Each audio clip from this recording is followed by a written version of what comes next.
Hello everybody, I'm back with another video of top 10 videos game that punish you for being smart. And if you are wondering by now, the reason why I did aren't full screen at the moment is because I'm back to one monitor, pretty much. So if it starts to lag on OBS with an encoder, I won't be able to see it if it's full screen. Because I won't be able to switch over to full screen to OBS easily. So I have it this way. That way I can have this like this, but I can click over to OBS once it's playing and watch it from there, or at least watch from there and check on OBS here and there. So please forgive me, because even when I turn on the monitor over here, the top left corner smokes, but it's so dark. You can see that they move over there, but it's so dark that I can't see a thing over there anymore. And it had a strip on the one side, but like if I took a screenshot, it would seem normally fine, but unless you look at it like this, you pretty much can't see. Just turn it on. And it's not even plugged into the laptop anymore, as you can see right here. So, yeah. Let me get a new monitor. Let's get started, shall we? The greatest game developers in the world give players a game world with a flexible set of rules that allow them to feel smart and enjoy a sense of... Oops.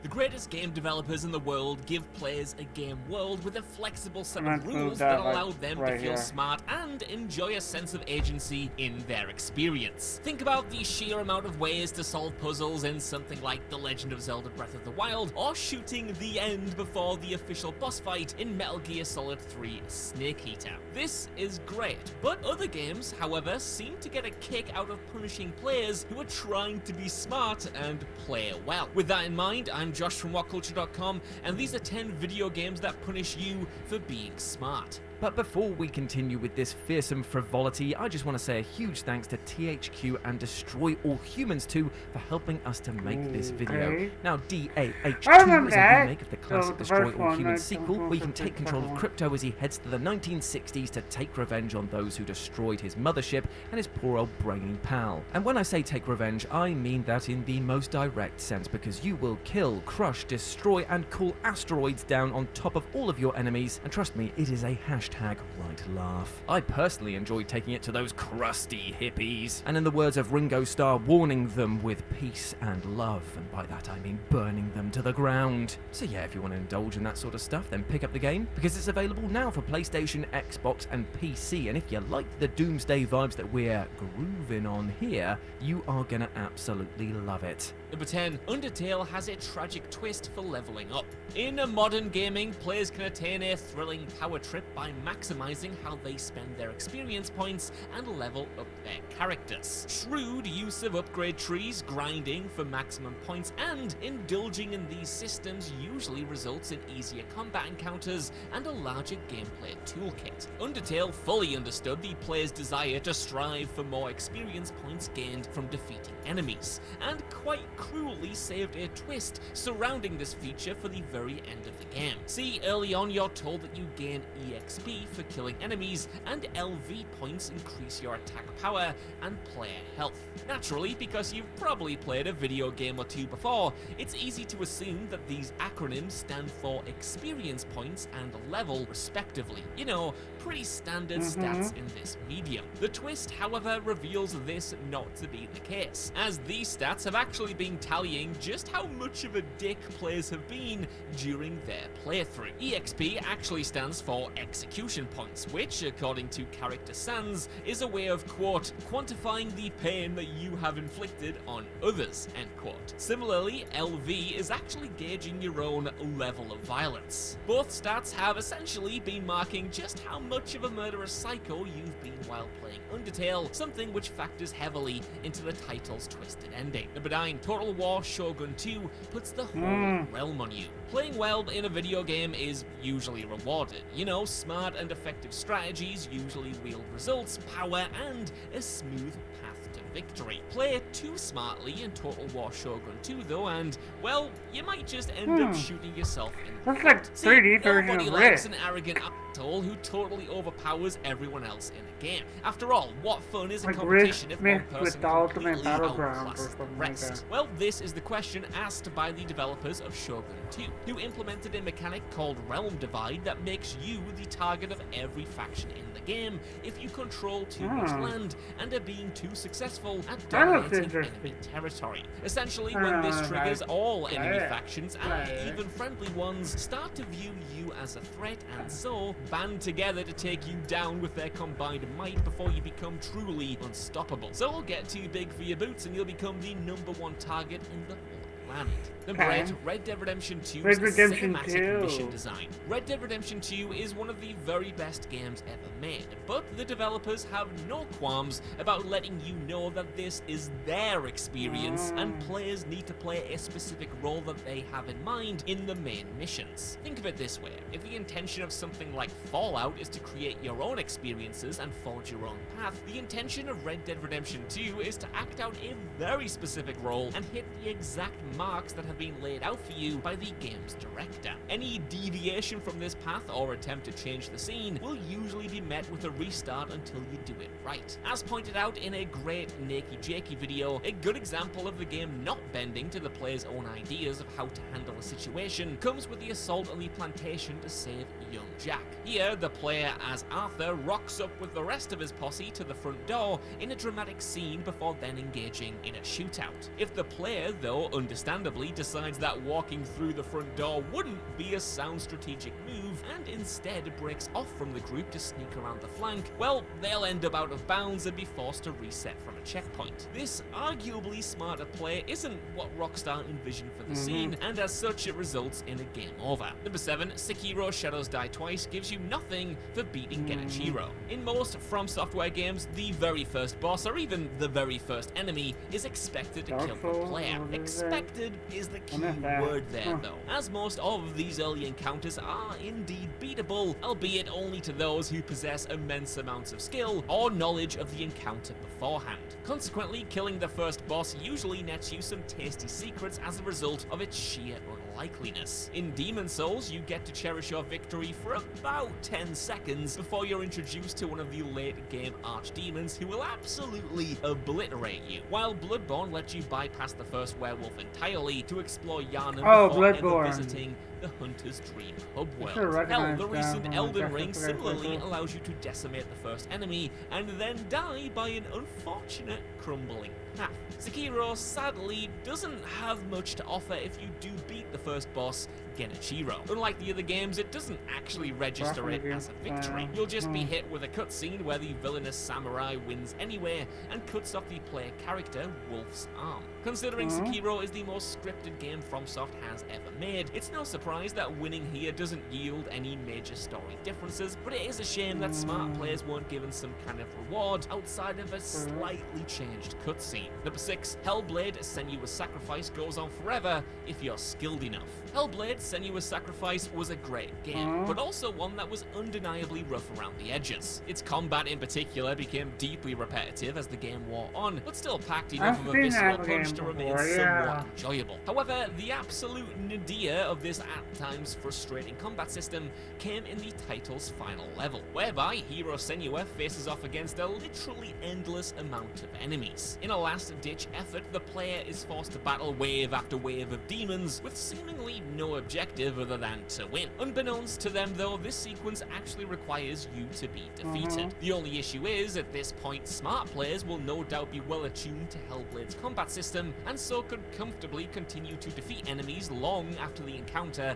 is supposed to have ended, leading to just frustration. On paper, it is kind of a neat idea, as thematically the ending is all about how Senua needs to stop fighting and find peace another way. This realization isn't really conveyed mechanically in the moment though, and instead you have players fighting for an hour non-stop, wondering what they're getting wrong and just banging their head against the wall. Number 5, Silent Hill 2 gives you a nightmarish ending for being too inquisitive. In horror games, the default ending is usually the bad one. Play the game through to completion without completing side activities or bothering to piece together the main story, and you can usually guarantee that your character is in for a bad time. Silent Hill 2, however, actually punishes curious players with one of the most downbeat and melancholic endings that the game has to offer. It is a beauty though. Here, protagonist James Sunderland searches for and finds a way to revive his dead wife, with the implication being that if he succeeds, he'd only succeed in creating an unholy abomination. You know, a kind of pet cemetery jobby. The only reason that James thinks this is even a possibility at all, however,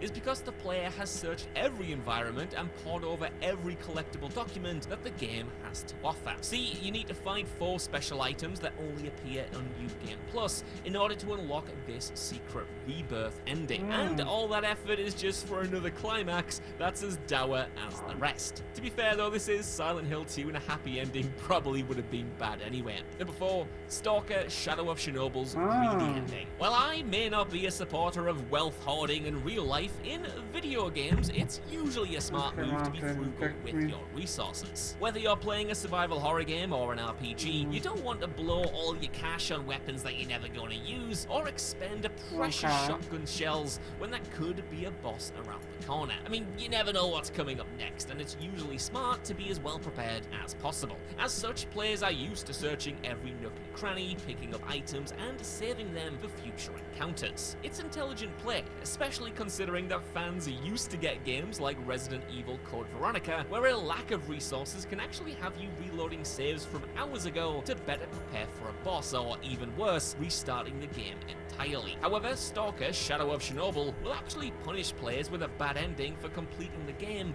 with too many resources still in their inventory. Specifically, if the player has 50,000 plus currency in their locker by the end of the game, they'll be hit with the greedy ending, where their character is actually killed when their wish for wealth backfires. And this is a cruel twist of fate for trying to get through a game as punishing a stalker in the most efficient way possible. Number 3, the Elder Scrolls 4 Oblivion's Kvatch fight punishes you for preparing. Oblivion's main quest ramps up relatively slowly across the early hours of the game in terms of difficulty. That is, as long as you tackle it inside those early hours and don't put it off for later. As is Bethesda's way, this Elder Scrolls title allows players to adventure across a huge open world almost as quickly as they make their character. So while you can take the early objective to travel to Kvatch and help liberate the town from a demonic gate, you don't necessarily have to. In fact, the smart move, you'd think anyway, would be to actually build up to this fight. After all, you've just escaped prison with little more than a rusty sword, and you're gonna need more supplies and experience points to take on the demons and creatures waiting for you, right? Well, this is a sound idea on paper, and in any other game, leveling up in preparation for a big fight will make safe easier. Oblivion, however, is not any game. See, the scaling system in this RPG means that the higher level you are, the more enemies are spawned at your level, evening out the difficulty or even making it harder than it should be. This spreads across all missions as well, meaning that if you approach this early story mission at a higher level, you're only stacking the odds against you. As a result, Kvatch becomes a truly difficult fight if you over-prepare. I mean, just check out the plentiful forum threads full of players who made this same mistake. Number 2, Blair Witch curses you for trying to break a curse. Blair Witch is admittedly not one of Bloober Team's best games, but its final hour definitely lives up to its movie namesake. As you finally step foot into the franchise's iconic haunted house and try once and for all to escape the Blair Witch's clutches, the horror game transforms into something truly chilling. That great final impression is cemented by a devilish twist as well. See, for the most part, Blair Witch is relatively light on gameplay mechanics. However, there are Blair Witch effigies and totems that you can find and destroy around the environment. You can also kill the various monsters the Blair Witch sends after you with your flashlight as well. Now, you might assume that killing these enemies and crushing these idols would loosen her influence on the player character. And this is certainly the implication every time you do it. And smart players might think they're on the way to some kind of secret good ending should they seek out all of these collectibles. However, that's where the game's greatest trick comes into play, as smashing these totems and killing enemies actually turns your character more mad and is exactly what the Blair Witch wants. It's only by killing 0 enemies and avoiding these collectibles entirely that you get the good ending. Number 1, Fallout 3 makes you fulfill your destiny. Fallout 3 is a pretty good game, but it's not a good RPG. At least in the conventional sense, Bethesda's sequel pales in comparison to other entries in the series when it comes to allowing you to truly roleplay, pick an interesting build, and make difficult choices that all have interesting consequences. Case in point, the game's ending, which tasks the player with walking into a radioactive area in order to finish the main quest. Now, the title does its best to stress that you're the only person who can accomplish this task, and in doing so, you will succumb to radiation sickness and die. The caveat here, and where the smart play comes in though, is that at this pivotal point, you might actually have super mutant forks as your companion. And if you know your Fallout lore, the thing about super mutants is they're immune to radiation. Putting 2 and 2 together, a light bulb sparked in many a player who then asked forks if they could just head into the room themselves and finish the job. After all, the room will kill you, but it won't even give them a dicky tummy. They're made of stronger stuff. It's here where the punishment comes in though, as Bethesda was so committed to their sacrifice ending that Forks outright breaks the fourth wall and just says no, telling you that your, quote, destiny lies within that chamber. Whatever the hell that means. I mean, what kind of BS is this, Forks? In the story... Oh, crap, encoder overloaded. It makes no sense, and as a roadblock... That's what I mean right there. It's just unforgivable. It's so That's the one thing I was worried So, about. that's our list. I want to know what you guys think down in the comments below. Have you ever played a game that punished you for playing smartly like these? And did you encounter any of these roadblocks yourself? Let me know, and while you're down there, could you... Of course.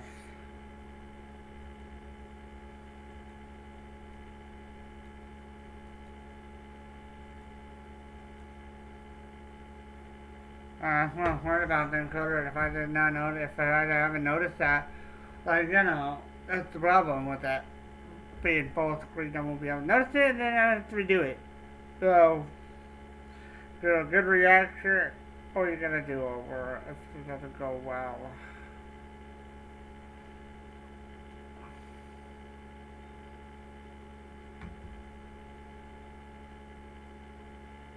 Hold on.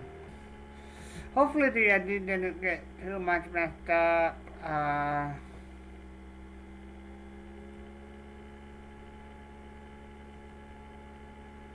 thought it to go like right about As here. Bethesda was so committed to their sacrifice ending that let's Fox rewatch outright this. breaks This the is fourth wall and just says no, telling you that your, Okay, quote, wow. destiny lies within that chamber. Whatever the hell that means. I mean, what kind of BS is this, Fox? In the story, it makes no sense, and as a roadblock in an RPG, it's just unforgivable. It's so contrived. So, that's our list. I want to know what you guys think down in the comments below. Have you ever played a game that punished you?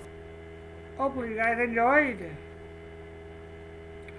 I know Josh will probably be interested in this video, but at the same time not with the subtitles. If he watches it, he watches it. If not, oh well. But, see you guys tomorrow.